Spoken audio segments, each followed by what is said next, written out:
Hi guys, Dorothy here. I'm a professional astrologer. Today I'm going to talk to you about the week of October 15th. Now we start the week off with some quite interesting aspects that are going to have us really investigating what is important to us in regards to our intimate relationships, partnerships, close friendships, or it doesn't have to be all of these things, financial situations, really getting a hold of our finances and in figuring out what the root issue is, cause, or the solution, right? These are the things that we're going to look at for the beginning of the week, and there's more to come. So don't go anywhere. I will be right back.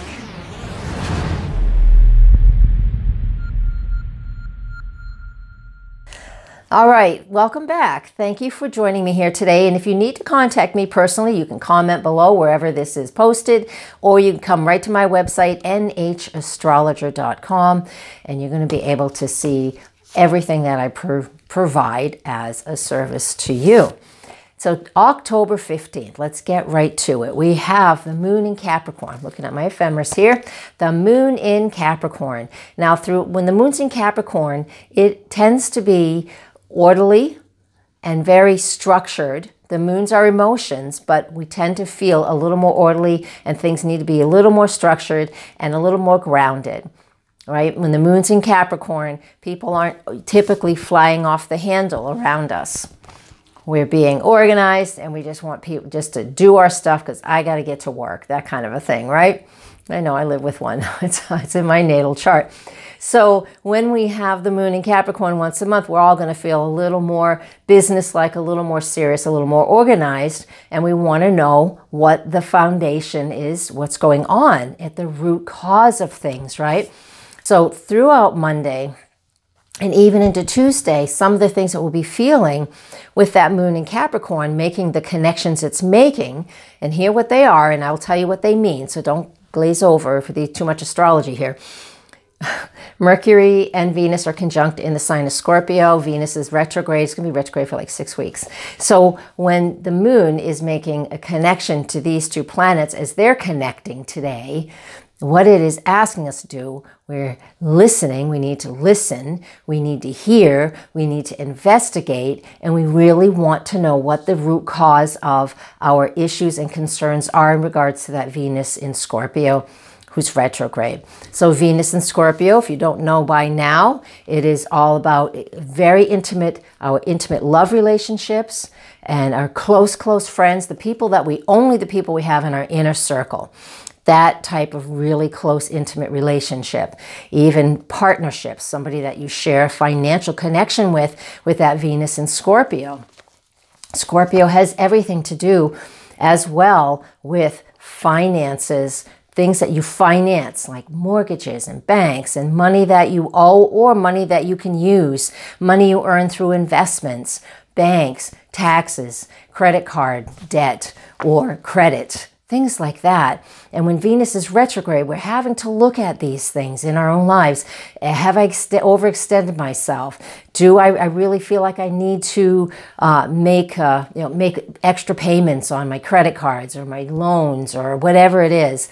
When the moon throughout the day, Monday and part of Tuesday, it's going to inspire these things that we want to look at and these things we want to do. Maybe it's just an extra bill comes in the mail and we're freaking out. Or maybe we've heard something from our partner that we really don't quite understand, so we need to investigate, right? Because more energy, all of the Scorpio stuff, so more information, not more energy, but more information about that Scorpio is very intuitive. So we need to trust what our gut instincts are. If you're intuitive and you know about these types of things, trust what you're being guided to look at and to investigate. Trust your own instincts. So that's what we've got going on for Monday and Tuesday. All this financial stuff can come up that we really want to figure out what's the root cause or how can I get control of this, and things relating to our deep intimate partnerships and how we can really feel, do we feel solid and structured in this, or are we trying to pull things apart to see how strong the relationship is? This is going to be going on for quite a few weeks. So the Venus retrograde is really what I'm describing here. And we have other planets that will come in and just inspire more research, more digging deep, more really going down into that place that we don't tend to visit too often, so we can clear out this old debris if there is anything there for you. And like I always will say, maybe not in every video, but remember, not everything in every video is meant exactly for you. All right? Don't create concerns or issues for yourself if they don't exist. If you know your finances are fine, don't be worried about it. If your relationship appears to be in really good shape, don't create a problem where there isn't one. I just want you to recognize that, okay? So let's move on to Wednesday and Thursday, the 17th and the 18th. Because what we have now is the moon in the sign of Aquarius. She moved into that sign in the middle of the night. She will make a square to Uranus in the morning and a square to Venus in the evening on the 17th. And then on the 18th, I am grouping all these together because they're all connected in a lot of ways. The moon will square Mercury, and then the moon will make a conjunction to Mars. So what does this mean in plain English? Wednesday and Thursday, we have opportunities to gain insight into any of the issues and concerns. Like I already mentioned, go ahead and hit rewind and take notes so we get and gain insight. We're thinking things through. The moon in Aquarius is fixed air. It's not overly emotional. It wants to analyze things right in here before it tells us or expresses how it feels. So this is a very analytical sign. And these 2 days with the moon in Aquarius, making the connection to Uranus, to Venus, to Mercury and Mars, all the personal planets, this is an opportunity to really gain insight into whatever's going on in your life. So let's hit a period right there. If you're not having relationship or partnership issues or concerns or whatever to work through, fantastic. Use the 17th and the 18th and this waxing moon in analytical Aquarius with all the connections it's making to brainstorm. Be an inventor. Invent something. Start writing. Start creating. Feel that spark of inspiration, something you've been thinking about for a long time. These 2 days are the days that you can actually get it started. If that is something that's in your energy field, if you will, if that's something that's already present and part of what it is that you'd like to create, okay? So think about that. Great ideas. Go and get into a think tank, start a really great conversation with your Facebook group or whatever groups you have, and start hammering things out. This is going to be such a creative period, an inventive, more than, really, because it's the idea. Thoughts become things, right? I think I've heard that somewhere before. Thoughts become things. So this is a great couple of days to get those thoughts out on paper, share them with your groups because Aquarius loves those group endeavors, and see what you can do to make a difference in your world. All right, that is Wednesday and Thursday. All right, let's move on to Friday. Now, I'm going to be at a big astrology conference in Buffalo, the SOTA conference. This is a great weekend to have it. They always pick it around this weekend, but Moon in Aquarius is a great time for an astrology conference to begin. So what do we have? What do we have to look forward to on Friday? Well, first off, Mercury makes a trine aspect to Neptune in the morning, which means this has been applying all week. And what we get with that is like, trust your intuition.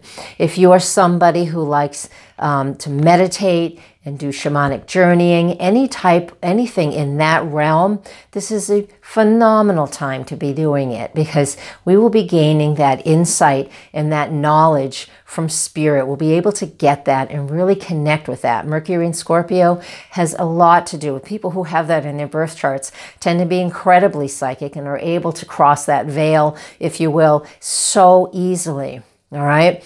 When it's a transit, we all get a little taste of that. So Friday, and really working up to Friday the 19th, wonderful opportunities to really get in sync. Besides the moon in Aquarius, which is analytical, many different things happen at the same time. So you could be tapping into that analytical Aquarius mind thing, but then a few hours later, you can get into such an amazing deep meditation that you come out of that so inspired with the things that came to you while you were in that receptive mode. That Mercury trine Neptune on Friday is phenomenal for that.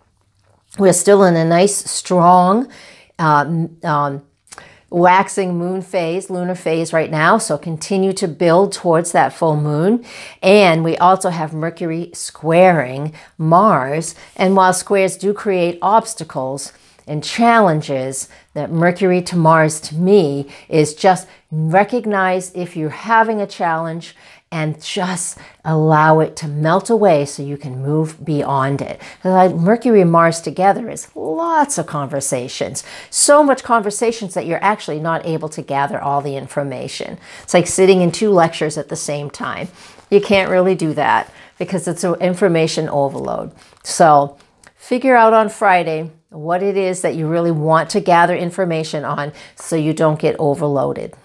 All right, so on Friday afternoon, when the moon enters the sign of Pisces for Friday evening, all of Saturday and all of Sunday, this is just wonderful for meditation, for the arts, for really connecting, let me put my book down, with, I need both my hands, for really connecting with others in a very spiritual and metaphysical way. If you're in a meditation retreat, this would be a great weekend for it. What else do I want to say about it? It's like just go with the flow for this weekend. That's really what it comes down to. For honestly, Friday afternoon, all of Saturday, all of Sunday, because the connections that the moon makes to all of the planets that it's connecting to in these 2.5 days is mainly about just allowing us to flow. We've had some energies. Not this week. They really haven't been too rough this week, but we've had some energies that have been pretty harsh lately. And so if we can just take that energy of the moon in Pisces and allow ourselves to flow, things are going to feel a lot better for all of us. So going with the flow and trying not to hold things back. All right. Yeah, I'm going to leave you with that because otherwise I'm just going to repeat myself like 3 or 4 times. Just want us to kind of chill out and relax on the weekend. And don't try to hold anything back. If you're feeling emotions, let them come up. Especially, I mean, if it's appropriate, of course. You know your own boundaries. But this is what we get to do and feel with this weekend. Thank you very much. Blessings.